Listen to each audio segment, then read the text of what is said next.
So labor has been divided into 3 phases for the first stage. There are 4 stages, but the first stage is 3 phases. And the first phase originally was believed to be from 1 or 0 to 3 centimeters. And then the middle stage was then past that to 8 centimeters and then transition. So the active phase was from 3 to 8-ish, 3 to 7. Recently, there's been some changes in medicine to say active labor actually starts around 6 centimeters, not 3. Big change. That's over halfway through, right? How can latent phase be halfway through? So now we're at active labor. We don't recognize till 6 centimeters, and then still at 8 centimeters we're in transition. Latent phase can last a long time. It can last hours to days, actually. You can be 3 centimeters for a long time. And then to get to 6, like when the shift happens to get to like the 5-6 mark, where now we're talking about active labor, that can take a long time. The books tell us for first-time moms that latent phase can last anywhere from 6 to 12 hours-ish, something like that. And when latent phase is the longest part, that's the thinning of the cervix and the beginning of the opening of the cervix. So that is the longest part.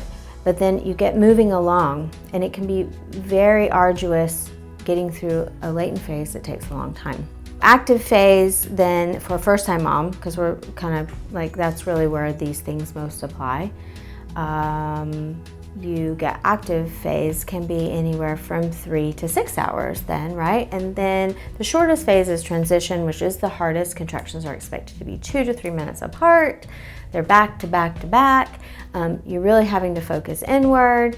It's really hard to get past this. This is usually when moms start vocalizing and saying they can't do things, or they need medication or want medication. They just don't see how it's going to happen. And then we start second stage, which is the pushing stage of labor. And first-time moms are expected to push the babies out within 1 to 2 hours.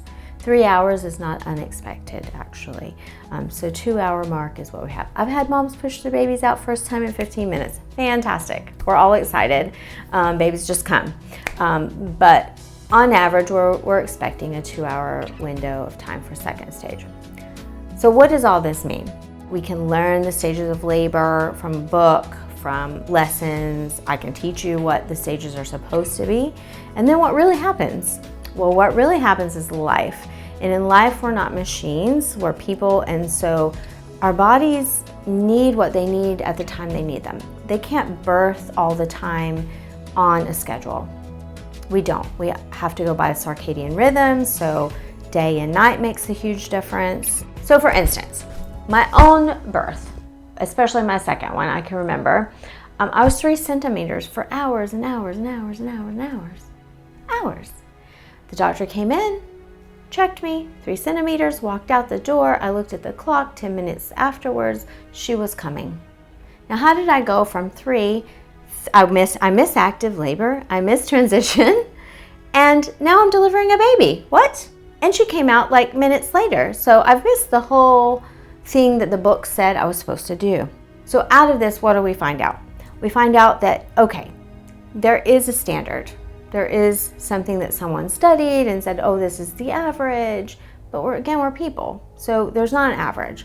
There are huge variations in all of our lives. We don't all experience the same things. We don't have the same emotions. We don't all have the same backgrounds, and all of that plays into our birth experiences. We also haven't had this baby, this human, this soul before. So it needs something different. This family is going to have this baby the way that it's intended to be.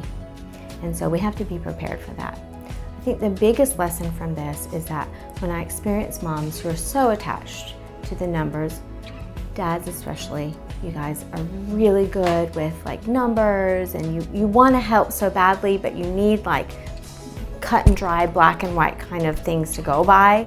So the books tell us one thing, but life teaches us so much more, and variation. So I would say that plugging into being okay with what might not happen is your best defense for coping with labor. There's more to this process than just the chart and the numbers and the expectation, because we expect anything and everything. As long as everything is going well and mom is well and vital signs are good and family is fed and rested, we're going to continue on. And we know all these years in that anything is possible.